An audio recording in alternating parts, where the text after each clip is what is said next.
Wanderers were formed in 1859. Basically, the Alcock brothers left school at Harrow and wanted to continue playing the game that they'd fallen in love with. And they and a couple of friends started playing football in a local park. This developed over the next few years and culminated with their first game under the banner of the Forest Football Club in 1862 against Crystal Palace, not the current professional club. And after 3 or 4 years they changed their name to the Wanderers to reflect the fact that they were wandering and did not have a home ground at that point in time.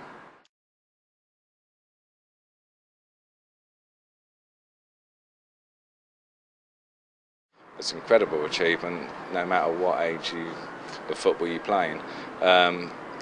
They were the leading club, but they'd had some tricky times before 1871, even struggling to get a full complement of players. There was a whole season where they played with 8 men and 9 men and 10 men each week, just before winning it. And I think the Alcock, it was his idea to start the E.A.Cup, and it reinvigorated the club, and that took it to the next level. And there was only 15 clubs that entered the first one, but they were the best clubs. Queen's Park from Scotland, the Royal Engineers, who they played in the final, Clapham Rovers, who went on to win the E.A.Cup in the next few years, and it changed the game. People loved it. Next year it was double the amount of entries, to make it even harder for the Wanderers, although they did get a bye to the final in the second season because it was done along boxing lines where you challenged the winners.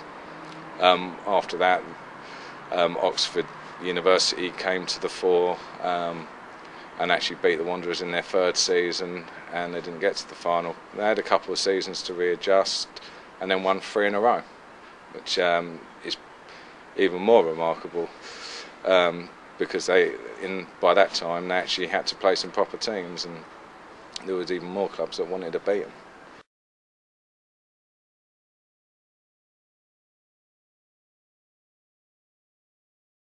At that time, all the public schools were forming old boys clubs, Old Carthusians, Old Wycomists for Winchester, and the old school tie took over, and their first allegiance was to the old boys clubs.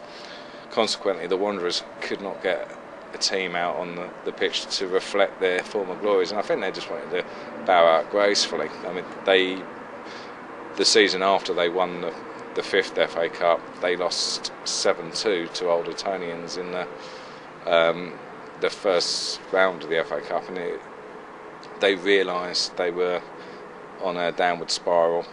Alcock had retired by then from playing, and they just couldn't replace the players, so they accepted what was happening and went on to play for their old boys clubs, and the club gradually wound down over the next few years.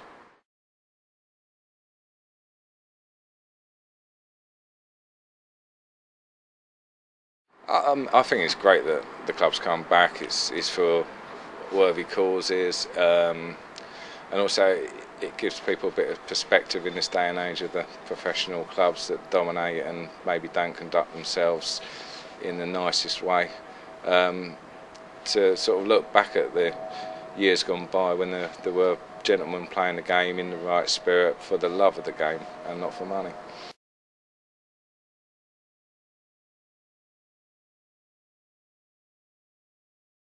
It'll be an amazing day for everyone involved in the club. It's going to be the pinnacle of a lot of their footballing careers, and also it's going to be fantastic for the people that love football history and the nostalgia of the event. It will be a very special day.